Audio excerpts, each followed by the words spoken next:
Hi friends, welcome to my channel. ఈరోజు అయితే paneer masala curry అయితే చేస్తున్నాను ఫ్రెండ్స్. దానికి కావాల్సింది పన్నీర్ ముక్కలు కోసి పెట్టుకున్నాను. అలాగే ఆనియన్స్, మిర్చి, టమాటా అయితే పేస్ట్ చేసుకుంటాను. అలాగే ఒక కళాయి పెట్టుకొని కొంచెం ఆయిల్ వేసుకొని స్టవ్ ఆన్ చేసుకున్నాను. ఆయిల్ వేడెక్కగానే కొన్ని తాలింపు గింజలు, కరివేపాకు అయితే వేసేసుకున్నాను.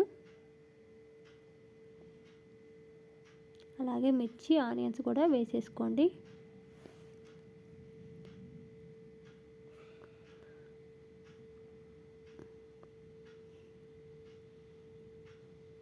కొంచెం ఫ్రై అయిన తర్వాత కొంచెం పసుపు వేసేసుకోండి.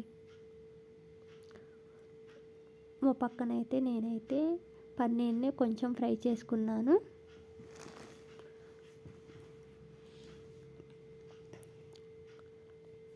టమాటా పేస్ట్ని అయితే కొంచెం ఫ్రై అయిన తర్వాత కళాయిలో అయితే వేసుకొని బాగా ఫ్రై చేసుకోండి. కొంచెం పెరుగును దాంట్లో మసాలాలు కలిపి బాగా గిలకొట్టుకోండి. దీంట్లో కొంచెం కారం, కొంచెం ఉప్పు కలుపుకోండి.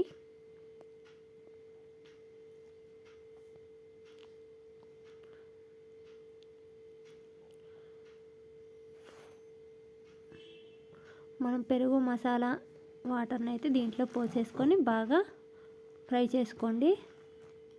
చూసారా, బాగా ఫ్రై అయిపోయింది ఫ్రెండ్స్. చూసారా ఎంత స్పైసీగా ఎట్లా వచ్చిందో కర్రీ అయితే. నా ఛానల్ అయితే సబ్స్క్రైబ్ చేసుకోండి ఫ్రెండ్స్. అలాగే లైక్ చేయండి, షేర్ చేయండి. కర్రీ అయితే చాలా చాలా టేస్టీ ఉంటుంది. మీరు కూడా మీ ఇంట్లో ట్రై చేయండి తప్పకుండా. బాయ్ అండి.